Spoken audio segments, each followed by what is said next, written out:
I was gonna wait for this question, but we all know Foolio just passed from Jacksonville. He caused hell in Jacksonville. I'm not gonna say he has 40 bodies like yourself, but he put in a lot of work. Very disrespectful in his rap music. He was posting his live on his birthday. He was posting his location. Like you said, 20 people with him. He had the same car that he had when he got shot at 8 months ago. Fulio was somebody I was pretty cool with. I don't think he was rich. He used to verbally say he wasn't rich. But to your point, what did Fulio do wrong for what you've seen? Posting, going live. It's crazy because I felt bad, right? I was like, youngster for his birthday, he having fun 3 hours away, right? It wasn't until last night and today on my way here, it's a guy that I be talking to out his hood. And he been flooding me with all of Foolio videos and stuff. Like, man, he was very disrespectful. I'm talking about, man. So here's the thing. Like, one of the guys who killed one of the original Hot Boys, I had a t-shirt. And I had 2 tombstones with him and his brother name on there, shoot the grave up. And they were still alive. So I get that, right? But I'm like, we've never went as far as how they going. And like I said, we didn't have social media, but as I started looking at the stuff he was doing, I was like, wow. Because then I started thinking this, because your heart go out to this young man. But then you go to thinking, he was making a mockery of the people that was deceased on the other side, and the mothers, fathers, grandmothers, sisters, brothers, girlfriend, they had to suffer. So it's like an ongoing. So I was like, man, I was once a part of that problem. So now I be like, okay, I need to try to find a solution. I want to be a part of the solution now because I know how I feel to be on both ends of the gun. I like my side holding it versus it being pointed at me. But I've been hit up, Sean. I had colostomy bag, urine tube. I stopped breathing on one of the instances at the hospital. So I've been through it all. So I can relate and identify with these youngsters. But the crazy part about it, you could talk, and I understand it because I didn't want to listen. But I'll tell people this. Everybody I looked up to were gangsters. I never had nobody sit me down and tell me, hey, this is going to happen, this is going to happen, stay out of trouble. I had my mother, but she used to work. So when she go to work, we out doing what we want to do. So I never had a figure in my life like now I have a nonprofit and I'm trying to show the youngsters like, hey, you could be a big dog on the street. When you go to prison, you got to it's a lot of politics in the feds. So you're not going to be the big dog when you go to the feds. You're going to get in line with the rest of them or they're going to get you out that compound. I've seen giants, gangsters get slaughtered, stabbed up, ran off compounds because you're not on the street. You don't have them guns in there. Now you got to know how to fight or you got to have a weapon, And man, I just be like, these little youngsters, wild, man. And bro, I denounce the streets. I'm an ex-gangster. And sometimes I be scared. And I be like, bro, you'd have been through it a lot. You'd have been through one of the toughest wars in your city, 3 against about 100 of them, and you survived. But I still be scared because these youngsters here, if you look at them wrong, they clutch it. They what's up with you? We didn't do that back then, So I'm one of the old heads that know my lane, know my role. I know I can't be out here trying to punk somebody with some old reputation. Them youngsters don't care nothing about that. They got theirs now. Because that's how I was coming up. All the old gangsters, we made them respect us. We made them want to rock with us because now we got it. Gonna roll or get rolled over. That was our mentality. So I see that's how theirs. The difference was, Sean, we didn't hit mothers, grandmothers, children. Like literally one day I'm driving. I got my old head in the car with me. He spot one of his enemies. Pull up over there, we pull up. He didn't get off because the dude's mother and children was in the car. He told him, man, today your lucky day. You know what I'm saying? So that's why I be like, man, I done a lot of dirt. But we didn't violate like that because, Now, if a dude see an op in the car, he gonna hit the mother, the children, everybody getting into that car. You know, so and that be for them dudes being impatient. They want to show out on the social media, and the minute they get caught, see that's another thing too. We didn't do the interrogation room. We didn't do that. You gonna lock me up? Like one time, they came and got me from juvenile jail for a murder. December of 92. They bring me to the homicide division where they got all the people who was most wanted and all that old stuff. So the man was like, at this little desk, the old typewriter. He's sitting right here. I'm sitting on this side of the desk. He was like, hold on, let me call your mother. Because I guess he felt like mom was going to soften me up to give my statement for the murder. Call my mother. He said, hold on, here you go, your son. He put the phone. I said, mama, she said, baby, all right? I said, yes, ma'am. She said, tell him you don't want to talk. Tell him you want a lawyer. I said, yes, ma'am. I said, I don't want to talk. I want a lawyer. He got the phone. He said, all right, he hung up. He said, you been in trouble with first degree murder, armed robbery. He brought me on to the jail. I had just come from juvenile, and they brought me to the big jail.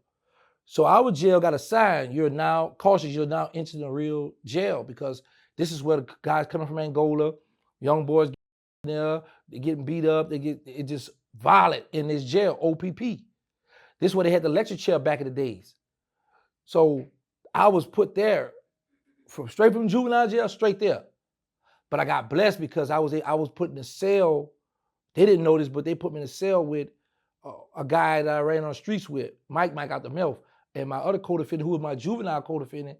They were charged for murder before me. He was on a tier 2 charge. So I was blessed to be around some people that I know from the streets, and they gave me the game. Don't be telling your case. Don't be doing this. They helped me. And as OPP was made 7 cells on both sides, 4-man cells, right?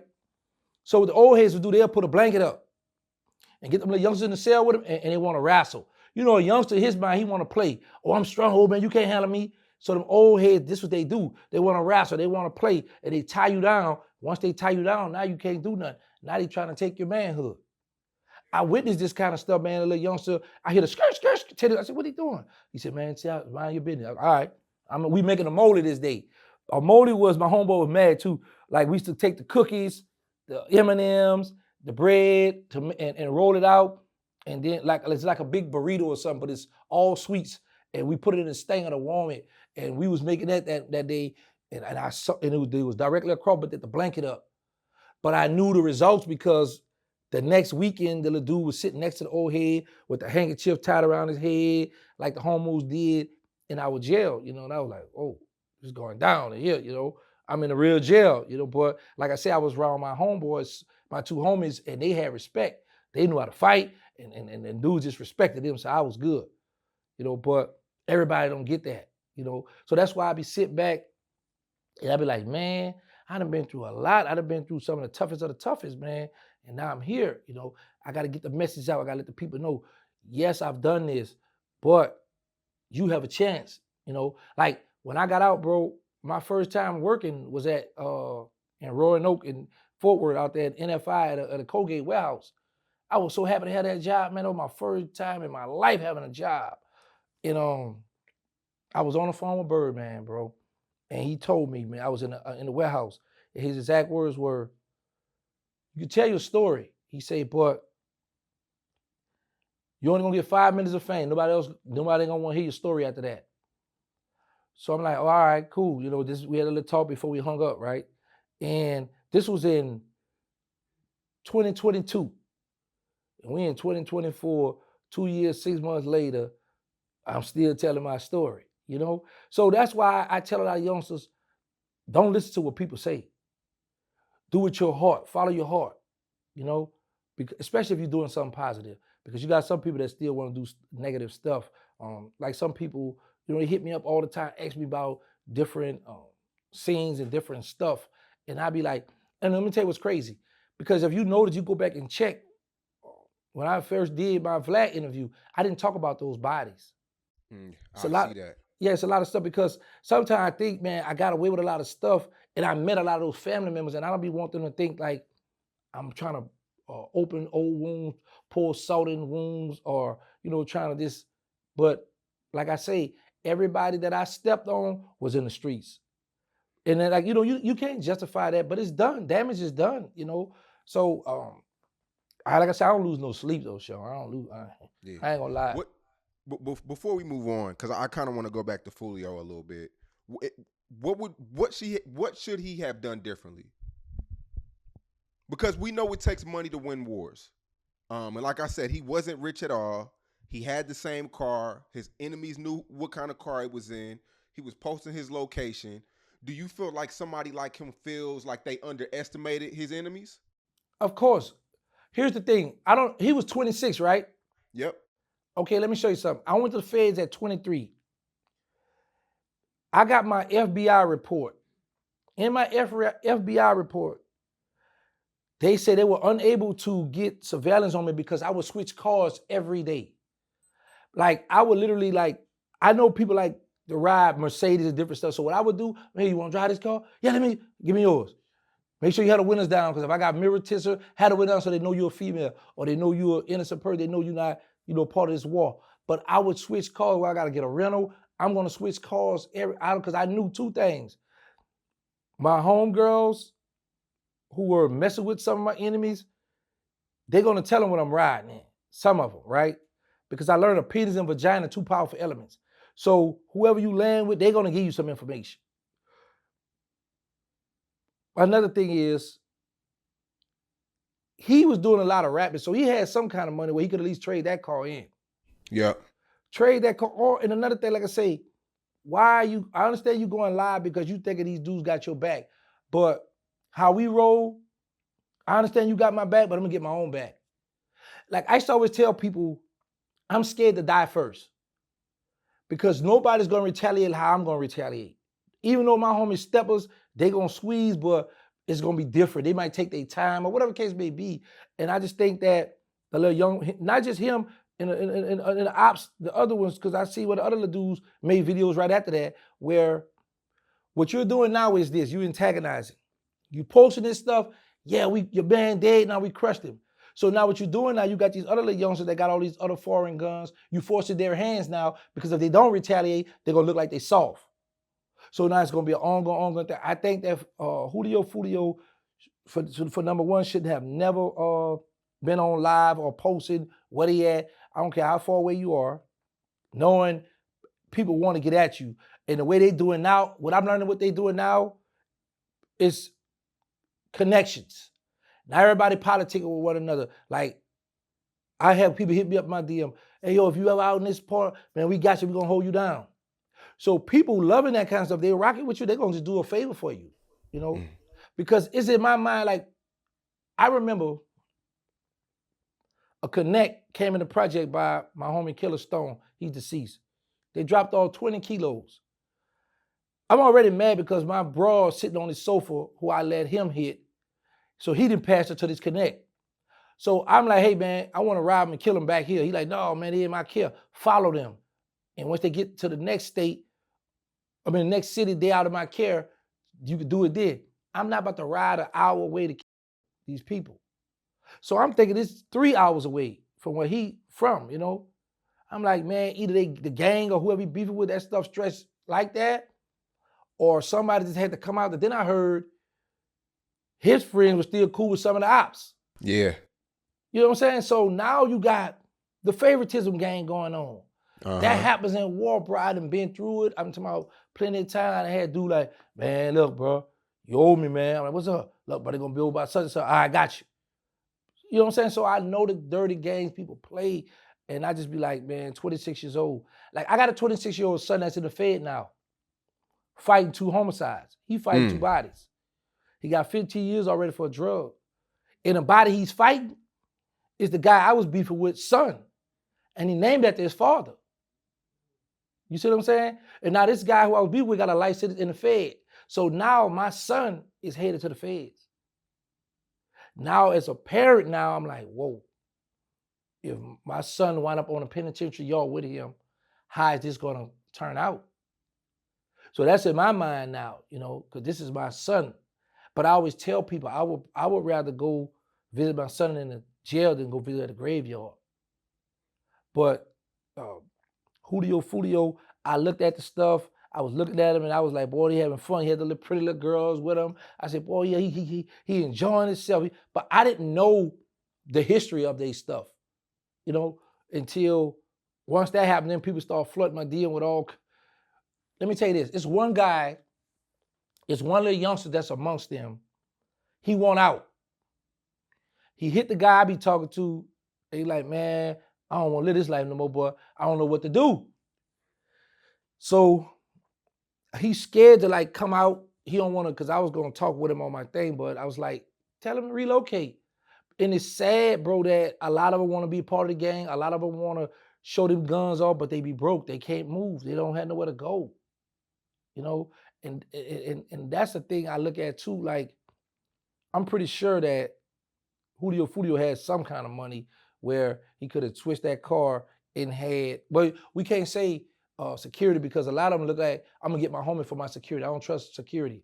Because the first thing they'll say, man, security gonna run off. They ain't gonna protect me. They trying to get on to their family. Your homeboys too. Homeboys got a wife, got a girlfriend, got children. They trying to get on to their family too. You know, and we see this all the time. The minute somebody pull up, start shooting, everybody duck and run first. And the crazy part, when somebody would pull up in my project shooting, I would literally stand and look to see where the shot's coming from. I want to know who shoot people. Boy, you tripping, you crazy, you gonna get shot, you better get out. No, I want to see where they shooting first. Which way they aiming or whatever. Then I can get some shelter, but I would really like stand there and look where it's coming from, who doing it. Because sometimes people shoot the air, shoot the ground to run you off, because I know the games we played, you know? But man, when I start looking on my way here, start getting my DM, they start updating me on this young man, I was like, whoa, he was off chain. He was very, very disrespectful. I'm like, man, we did some disrespectful stuff, but this young man was disrespectful. And I'm like, I understand now the families on the other side, like they happy. Because, man, he used to rub it in their face. And I know they was like, oh, we can't wait till we get you. And it's nothing like getting the head. Once you hit the head, you know, the body gonna tilt. But now, in some parts of the body, you still have some strong organs where they still want to fight. But majority of the time, man, when you hit that head, this was the leader. He teach us how to think, had the money. Some people want to lead a life alone, you know. Some people want to get out of it. But I just think that social media help us and hurt us. For those who into legal stuff, we good. For those who into doing illegal stuff, you're doomed, because everybody on social media. When I come home, I see everybody with their head down. I said, what's going on? Everybody got little children, know how to work the phone. And that stuff, I just was amazed at. And it freaked me out when I seen the lady talking to a dude, and he looking back. I said, hey, that man can see you? And she was like, yeah. And I'm waving at him, he waving back at me. I'm like, man, what's going on? But that stuff just been freaking me out. So everybody on social media, everybody watching, man. Everybody watching. Yeah. So like, I didn't know the magnitude of social media. I didn't know that I was being watched and heard until Slim hit me and told me some of the homies who don't like me or who disagree with me watching me. I was like, yeah, because I'm thinking like, if I don't like you, I'm not gonna really watch your stuff. I don't care what you're doing. I'm not gonna leave no comments and do you. But people really watch. They either watch it for content or they watching to see what your moves are, what you're doing. People are really watching, man. And I didn't know that until I started really paying attention. So I started learning this stuff, and I'm like, man, this is dangerous. Yeah. I think a lot of what you're saying, everything what you're saying is true. My last interview with Foolio was almost at 1 million views. You know, I talked to him about leaving the streets, and I could tell he kind of really wanted to leave the streets, but he didn't want to look soft. I could tell he was tired. He was fed up.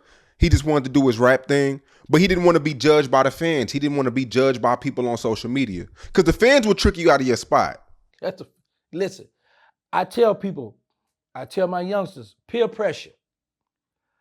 Whenever you could conquer peer pressure, whenever you could get up enough courage to tell your homeboys in the hood, I don't want to get in that car.